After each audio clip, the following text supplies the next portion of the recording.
দর্শক, মির্জাপুর ইউনিয়নের ৪, ৫ ও ৬ নং ওয়ার্ডের সংরক্ষিত মহিলা মেম্বার পদপ্রার্থী মোসাম্মদ আসিয়া খাতুন আসিয়ার স্বামী মোহাম্মদ রিপন মিয়া ভবানীপুরে ৪০,০০০ টাকা পকেট ছিনতাইকালে ধরা খেয়েছে। এমতো অবস্থায় সাধারণ জনগণ তাকে ধরে কিছু গণপিটুনি এবং মারধর করে ভবানীপুর ইউনিয়ন পরিষদে আটকে রাখে। রাজার দিকে জোরে বলতে হবে। রাজার দিকে নাম কি তোমার? রিপন বাপের নাম? সামনে মায়ের নাম? ফরিদা ফরিদা। বাড়ি কোথায়? রাজার দিকে শ্বশুর বাড়ি কোথায়? শ্বশুরবাড়ি রাজার দিকে শ্বশুরের নাম কি? শ্বশুর ওসমান। এই কাজগুলো কতদিন হলো করো তুমি? মানে এই যে ছিনতাই করো, তুমি ছিনতাই করো, পকেট মারো, তুমি এই কাজটা কতদিন হলো করো? আর একজন আসলে তাই চলে গেছে বলছেন, আমি ওর সাথে আছি। আচ্ছা ঠিক আছে, তুমি কতদিন হলো করো? আমি ওর সাথেই ঘুরি। আমি তাই বলছি চলে গেছে গা। সেটা কতদিন হলো যাই করো? আসলে মিছিল বুঝছেন, তাই চলে গেছে গা। তুমি যদি কথা পেছাও ভাই, তাহলে গণপিটুনি খাবা। না পেছামো গা। আমার সোজা উত্তর দাও। আমি বলছি তুমি এই কাজ কতদিন হলো করো? করি অল্প দিন হলেই করি। কতদিন হয়েছে সেটা? তা বর্ষা খানি করি। 1 বছর। কর্ম করে খেতে পারো না? কর্মই করি। কর্ম করে খাও? হ্যাঁ। এই চুরি করেই তোমার কর্ম? তুমি কোন হিসাবে এই কাজগুলো করো? তোমার পরিবার আছে না? তোমার বাচ্চা কাচ্চা কয়টা? 2 ছেলে আর কি।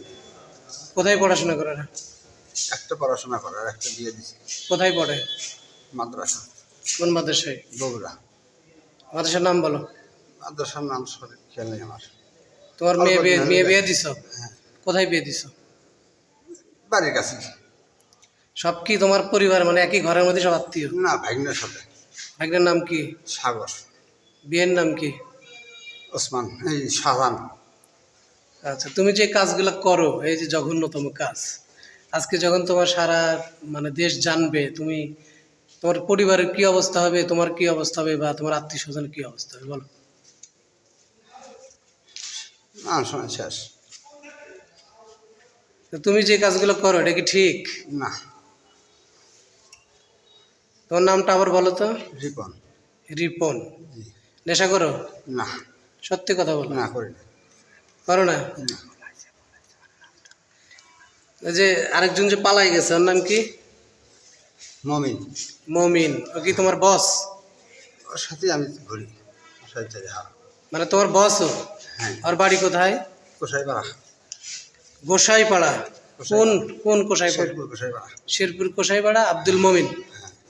আর বাপের নাম কি? বাপের নাম জানি না। আচ্ছা, মমিনের ছবি আছে তোমার কাছে? না। নাই। এর আগে কয়বার ধরা খাইছো? আমি ওর সাথে দিয়ে আসছি। আমি বলছি এর এর আগে ধরা খাও নাই? না। এটাই তোমার প্রথম ধরা? হ্যাঁ। খাও নাই এর আগে?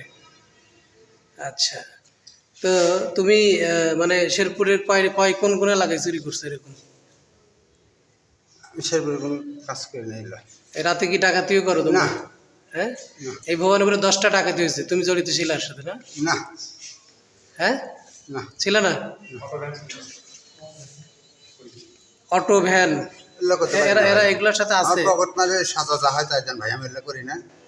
এই বিষয়ে ৭ নং ওয়ার্ডের মেম্বার মন্টু সাহেবের কাছে জানতে চাইলে তিনি বলেন, আমার তোফায়েল আহমেদ মন্টু, আমি 7 নম্বর ওয়ার্ডের ইউপি সদস্য। এটা জামনগরের গ্রামের আমজাদ হোসেনের ধান বেচার টাকা 40,000 টাকা ছিল। উনি আমরা জানতে পারলাম, জনগণ তাকে ইউনিয়ন পরিষদে মানে নিয়ে এসে ধরে রাখছে। এটা মানে ওনার কাছে দিয়ে দিছে টাকা। ওনাকে থানার গ্রাম পুলিশ মানে রিং দিছে, ওনাকে সোপর্দ করে দেবে প্রশাসনিক কর্মকর্তা। রিপন মিয়াকে ছিনতাই করার বিষয়টি জিজ্ঞাসা করা হলে সে বলে সে এই কাজে 1 থেকে 2 বছর আগে থেকে লিপ্ত আছে। তার সাথে শেরপুর কোষাইপাড়ার মমিন নামে তার একজন বস রয়েছে। সে এবং রিপন মিয়া তারা দুজন মিলে শেরপুরের বিভিন্ন জায়গায় পকেট মারে এবং চুরি করে। দর্শক, মির্জাপুর ইউনিয়নের সাবেক চেয়ারম্যান মোনায়েম ভবানীপুর বিএনপি নেতা মোখলেসুর রহমানকে ফোন দিয়ে বিষয়টি নিষ্পত্তি করার জন্য অনুরোধ করে। সেই প্রেক্ষিতে একটি সালিশের মাধ্যমে পুলিশের কাছে হস্তান্তর না করে রিপন মিয়াকে তার স্ত্রী আসিয়ার কাছে ফেরত দেওয়া হয়। ঘটনাটি ঘটেছে জামনগর গ্রামের আমজাদ হোসেনের সাথে। আমজাদ হোসেন ভবানপুর বাজারে ধান বিক্রি করে 20,000 টাকা পকেটে রাখে আর 20,000 টাকা তার হাতে রাখে। সে পকেট থেকে 20,000 টাকা উঠিয়ে নেওয়ার সময় হাতে নাতে ধরে ফেলে আমজাদ হোসেন এবং ধানের বাজারে থাকা কয়েকজন লোকজন। তখন লোকজন তাকে গণপিটুনি দেয়। KM রাব্বি হাসান রাশেদ, RSTV অনলাইন।